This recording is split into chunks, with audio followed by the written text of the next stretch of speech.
Hola queridos estudiantes de tercero de secundaria. Vamos a continuar nuestro tema de aplicaciones de la semejanza de triángulos en el teorema de Tales. Nos habíamos quedado en un ejercicio. Decía el ejercicio de esta manera. Para medir la altura de un monumento, Ismael coloca verticalmente en el piso una vara de 1 metro de longitud y en ese instante mide la sombra de la vara y la sombra del monumento, obteniendo 2,30 y 7,40 metros respectivamente. Además, mide la distancia entre la proyección del punto más alto del monumento y el pie del mismo, obteniendo 3,20 metros. ¿Cuál es la altura del monumento?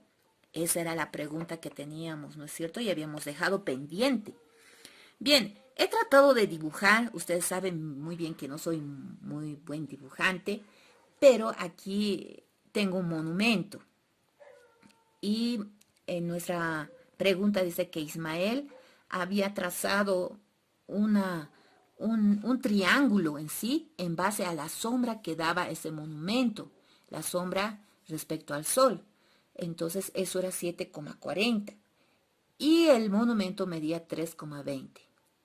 Pero también dice que tenía Ismael una vara de 1 metro, que esta vara medía 1 metro. Y la sombra era 2,30. De este dibujo podemos sacar dos triángulos. El primer triángulo, que sería de la sombra de la vara que tiene Ismael, sería 1 metro acá y 2,30 en la base, con un ángulo que es semejante al otro triángulo, que es del monumento. En este caso, la base del triángulo va a ser 7,40 más 3,20. Eso me va a dar 10,60 la base de este triángulo. Y el ángulo va a ser igual. Entonces, como hemos aprendido los tres casos de semejanza, ángulo a ángulo, lado, ángulo, lado, o lado, lado, lado, en este caso, como observan, es ángulo, ángulo. Tenemos la semejanza en ángulo, ángulo. Por ese método voy a solucionar. ¿Cómo voy a solucionar? Como son semejantes, un lado, el lado se puede decir A y el lado B, dados con un ángulo recto, voy a hacer una división. En el numerador voy a poner 1 y en el denominador 2,30. En su semejanza tengo que hacer con el otro triángulo lo mismo. La altura es lo que quiero saber, por eso he puesto h y desconozco. Entonces en el numerador va a ir el h y en el denominador va a ir la base. Como se dan cuenta, como son semejantes, se pone el numerador, la altura y la base se pone en el denominador. En el otro triángulo lo mismo, la h en el numerador y la base 10,60. ¿Cómo voy a resolver esto? Tengo que despejar h. H sería mi incógnita. Esto voy a pasar a multiplicar al otro lado y lo voy a dividir entre 2,30. Hagamos eso. Sería 1 por 10,60. Como lo he pasado al otro lado, está dividiendo, pasa a multiplicar. 1 por 10,60. Dividido en 2,30. Ese sería mi h. Como resultado, 1 por 10,60 me va a dar 10,60, dividido entre 2,30. Si usan su calculadora, porque eso mentalmente es un poco complicado, nos va a dar 4,61. Entonces, ya hemos obtenido la altura que nos estaba pidiendo. El monumento mide 4,61 metros de altura. Si se dan cuenta, en estos triángulos aplicados del teorema de Tales, podemos usar para determinar muchas alturas, muchas cosas que son muy difíciles en la vida cotidiana. Podemos utilizar solamente las sombras y las proyecciones para determinar alturas, árboles, edificios, que de la simple manera no podríamos calcular. Entonces, es muy aplicativo este teorema. Pero también tenemos el teorema de Euclides, que sería el siguiente subtítulo y tal vez el último de nuestro primer tema.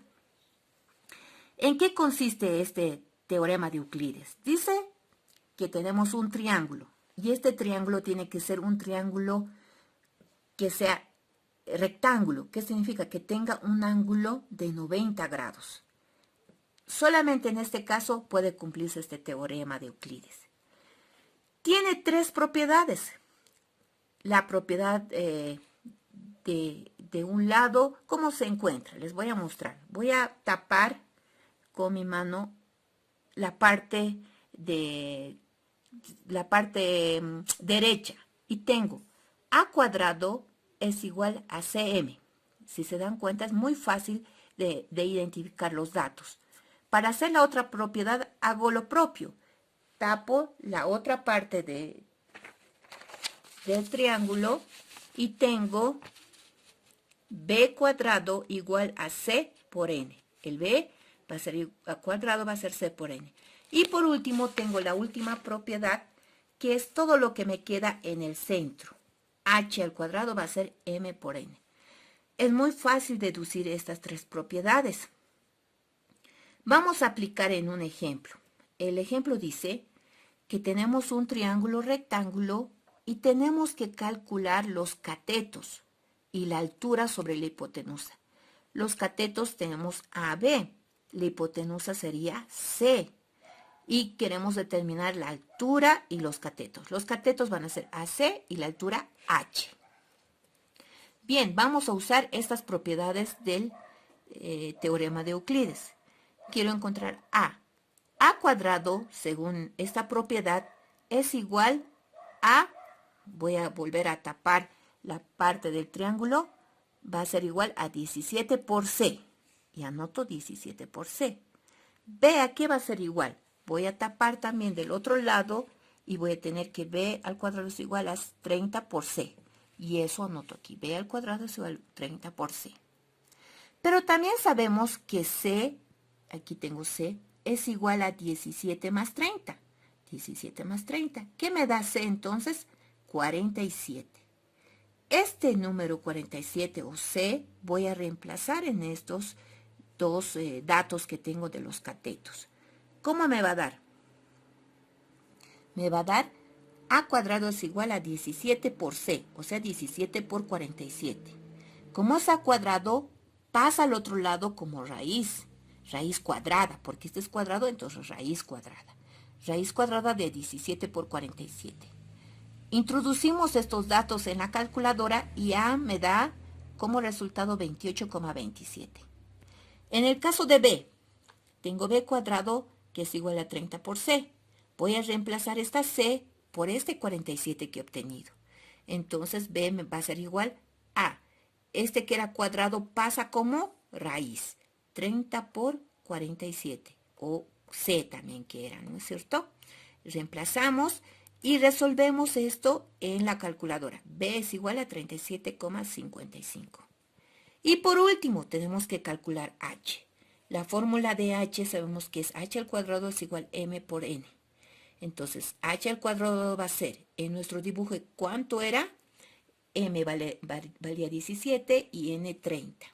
Entonces, reemplazamos eso acá y ponemos que H es igual a raíz cuadrada, porque hemos pasado el cuadrado al otro lado como raíz, y 17 por 30. Tenemos como resultado que H vale 22,58. El teorema de Euclides nos ayuda mucho para calcular, así como el teorema de Pitágoras. Pero la ventaja que tiene el teorema de Euclides es que solamente necesitamos dos datos. Puede ser A, puede ser B, puede ser H, puede ser M o N, para poder encontrar todos los demás datos de los triángulos rectángulos. Como hemos visto en el ejemplo, tenemos solamente M y N, estos dos datos, y hemos podido obtener todos los demás datos del triángulo. Les estoy dejando ejercicios para que puedan practicar y también ejercicios también de la aplicación de la semejanza de triángulos. Espero que me pueda entregar su práctica hasta el día viernes, hasta las 5:30, queridos estudiantes. Muchas gracias, me despido.